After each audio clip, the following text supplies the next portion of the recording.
We're about to get going then. Juan Pablo Montoya in the yellow car on pole position. This is going to be quite the fight in the Legends race.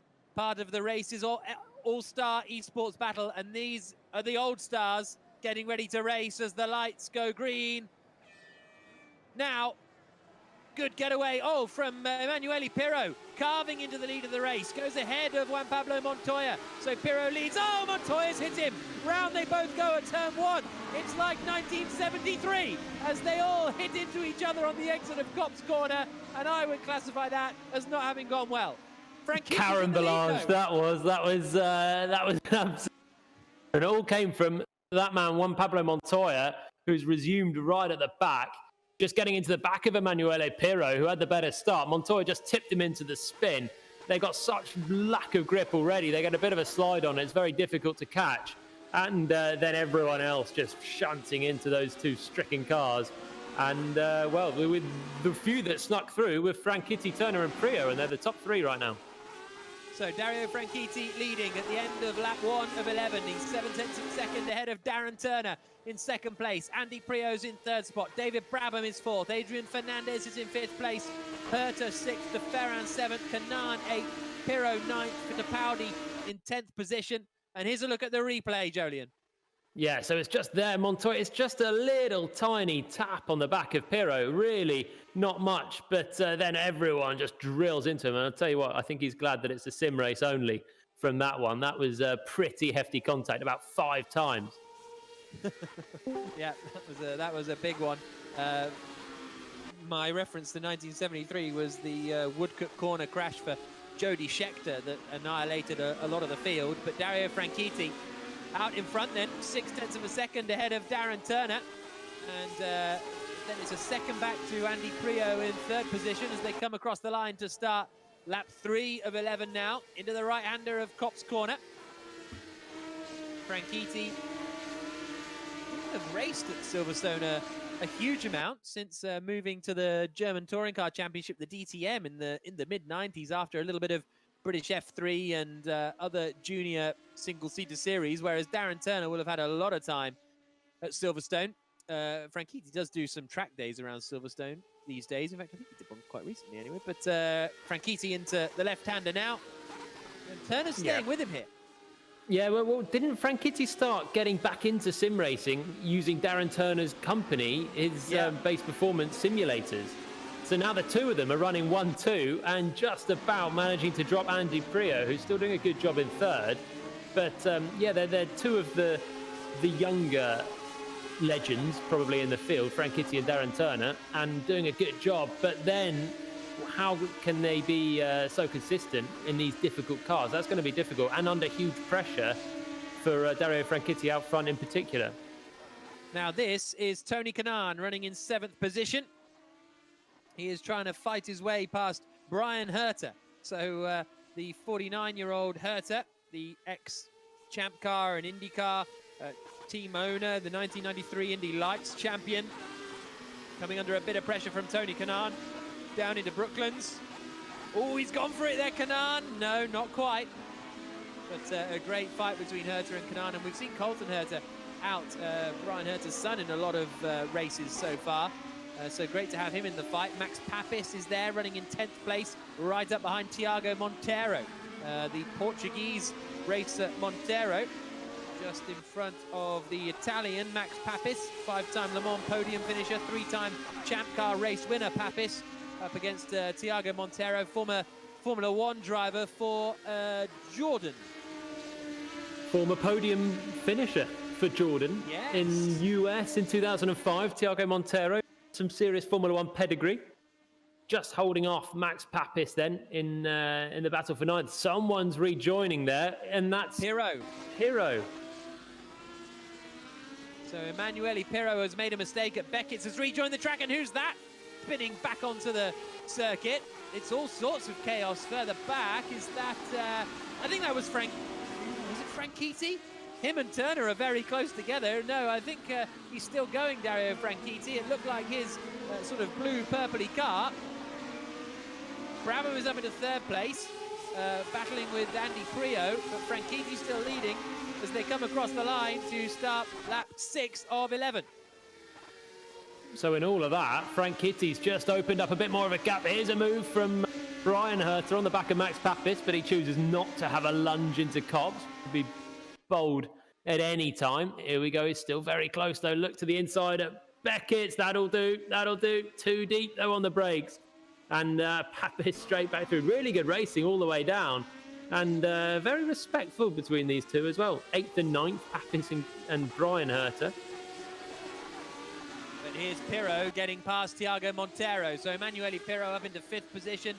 Tiago Monteiro down into 6th place as Pirro tries to climb back up the order. He's got 10 seconds to get to Adrian Fernandez out in front. Franchitti still leading as he starts lap 7 of 11. Darren Turner in 2nd spot, 1.3 seconds back. David Brabham is in 3rd position, 4th for Fernandez, 5th for Pirro, Monteiro, Magnussen, Papis, Herta and Montoya. The rest of the top 10.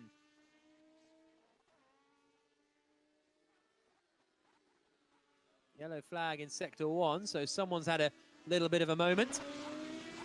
I think it's Bryan Herta's just dropped back and plumb last right now as well. So that's Bryan Herta somewhere in that battle has dropped to the back. He was with Max Papis, wasn't he? Really, really close. And Montoya now is on his charge with no name and he's just passed Papis on the times. So Montoya back up to 8th, but still 5 seconds off Emanuele Pirro, the man he hit when they were leading the race off the line. Lap 8 of 11, Franchitti leading 1.1 seconds ahead of Darren Turner in 2nd place. Then it's David Brabham here in 3rd position. A handful of Formula 1 starts for David Brabham with the SimTech team. Has since gone on to, well, and before that as well, raced in all sorts of things as David Brabham, the 54-year-old Australian, a 3 times Le Mans winner. Round goes Jan Magnussen. He and Tiago Monteiro coming together, and that is 2 places gained for Juan Pablo Montoya, who's now back up into, well, he was back up into 6th place, but then he ended up in the gravel. So Montoya dropping down the order. Up in the top right, you are on board, I think, with Dario Franchitti, but Magnussen having a little bit of a spin, but still holds on to 6th place after all that.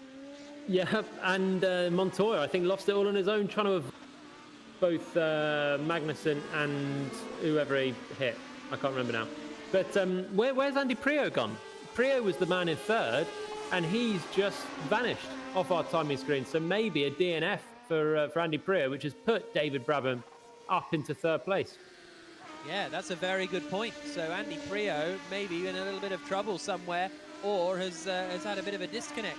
Lap 9 of 11, Dario Franchitti leading, still just 1 second ahead.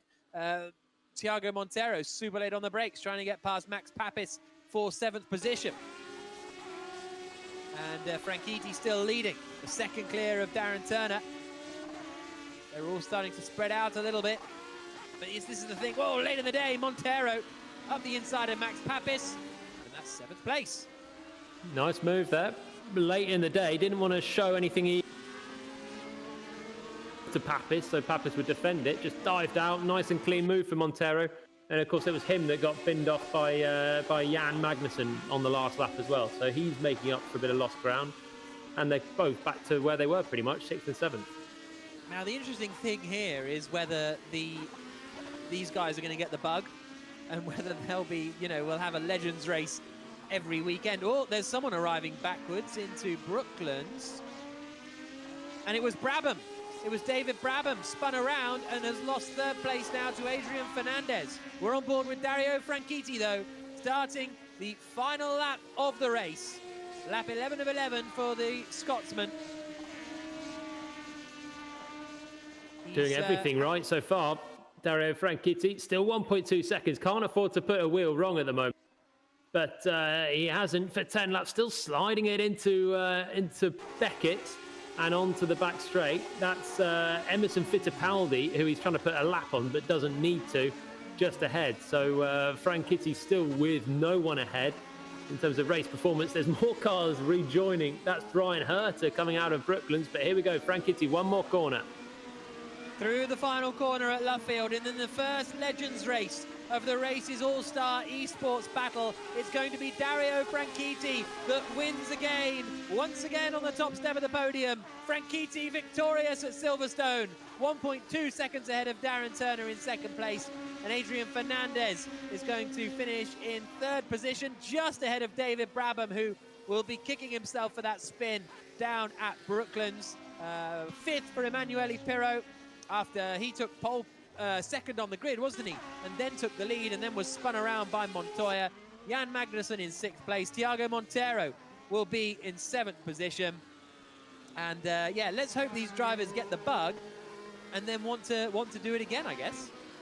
Yeah, it was good stuff. The level was really high, particularly the top 2 or 3, including Priaulx, who vanished. But Franchitti and Turner, really good pace, consistency, and never making any mistakes despite having a lot of pressure. Yeah, absolutely. So Franchitti wins, and it is 2nd for Darren Turner, 3rd for Adrian Fernandez, 4th for David Brabham, 5th for Emanuele Pirro, 6th for Jan Magnussen, Gil de Ferran 11th.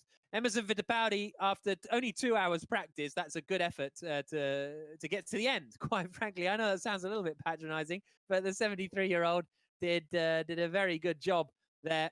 But it is Franchitti, Turner, Fernandez, Brabham, and Pirro who are the winners in that race, who are the top 5 anyway. But Franchitti, Turner, and Fernandez are on the podium. That was good stuff, and a great car as well. It was great seeing them slide around, wasn't it? Yeah, you know what? I would like to see the other guys, all the regulars in the... It looked just understeering into every corner, and then pretty much a mid-corner, you just get a snap of oversteer that you never get out of whilst you're trying to get on the throttle. So that was really cool. And I don't know how the young guys would adapt to that, because you get so used to driving now with planted grip. If you have a little bit of understeer, a little bit of oversteer, now you're talking about just a minute correction on the steering wheel, let alone what these guys have just had, which is armfuls of opposite lock every corner. Yeah, brilliant stuff. I think we've got Emanuele Pirro to talk to us now. Emanuele, I mean, a shame about the start, but you had a good race back through the order. Yeah, well, I would like to say bloody South Americans, with all due respect, because because Juan Pablo just had a very optimistic braking on turn 1. I was happy with the start. It was good, and then I had a collision with Tony Kanaan. But apart from this, it was really great, and the old cars are so cool, you know, just the power slide, and I really enjoyed it very much. Often I thought I would have liked to be a racing driver of the 60s and the 70s, and well, I can only confirm that. Thank you guys for that. Great, thank you, Emanuele. Did you enjoy it? Would you do more racing, do you think? Yeah, I've lost a few hair, which, you know, there are not many left on top of my head, but yes, and especially with all the other guys. I mean, all of them were good friends and very good drivers. So especially Emerson Fittipaldi, so much respect for him joining the race with us. Lots of IndyCar drivers, just unbelievable. So I really hope there will not be many occasions, because, of course, the reason why we're all free is because of this world situation that nobody's really wishing for. But yeah, the answer is yes. I would like to do more. And if you were we know you're a driver steward in the Formula One races, what would you have said about Montoya's move? Would you have given him a penalty, do you think? Well, first of all, I hope you noticed that I never left the track, which wasn't easy. And you know, talking about stewards, there's a difference between aggressive driving and dirty driving. So I just think, you know, Juan Pablo is an aggressive driver, and well, he was optimistic, but you know, this is real racing. We had a lot of fun, and it was really great. And for me, it was really a treat to race against and with all the other guys of such a caliber. So yeah, pat on the shoulder to everybody. No penalties, no drive-throughs, and one beer. Let's say one Corona beer for everybody. Okay, great. Well, it was a treat to watch it, Emanuele. Thank you so much for being part of it. And I really enjoy watching the other races too. Take care. Great. Thank you, Emanuele. So Emanuele Pirro then in the Legends race, finishing back in 6th place after being hit by Montoya. Didn't pull his punches about Montoya's driving, did he? No, I thought you were going to open a real can of worms there. One you had been in the limelight as well in the last 12 about the drivers' aggression towards him. But it was great to hear from them and just how much they're enjoying it. The same with Emerson Fittipaldi before the race. 2 hours of practice and still going. And the same for Emanuele. They're all loving it. It sounds. The Legends when race. Can I class as a legend? I don't know why I'm asking your approval on this. This is not probably the right person to ask. Want to do. You do not want to ask the YouTube chat whether Jolyon Palmer counts as a motor racing legend, because that's not going to go well. See you later. I'm still here, Jack, if you need me. I'm still here. Yeah, Sadakist, you're not going to throw a childish strop, are you? What did you make of the Legends race? Oh, I think there's so many takeaways. I think Pirro summed it up brilliantly. He always said he would like to have raced in the 60s and 70s in one of those cars, and now he can say that he confirms that. That's what sim does. It gives us the chance to experience racing that otherwise we wouldn't get it, and very much is the case with all of these drivers on track. And to what Jillian said earlier as well, I come from Counter-Strike. I'm very passionate about racing. People know that I'm involved in it. And they always ask me, what is it? What's about racing that you like? And I always describe it as ballet with a monster. You're trying to be so accurate and so precise with a hunk of metal and a ton of power on top of asphalt. Those cars completely epitomize that. And I think it's so cool to watch them and get to drive that in sim. And you're right, those are absolute monsters. I was impressed by the caliber. But I think the biggest takeaway of all, Jack, is that Fittipaldi is now my favorite over you. Sorry, Jillian, you're third for the commentators race. Okay, yeah.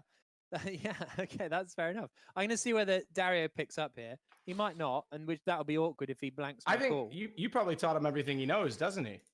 Yeah, exactly.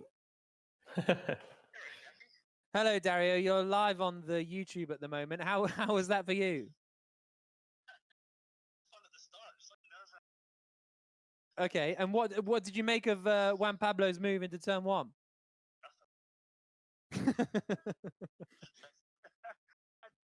believe it when I was sitting there going, are we starting the race on a green flag rather than lights? Oh, so better go. And then they took each other out, and then it was just not making a mistake, as I could see Darren in the mirrors.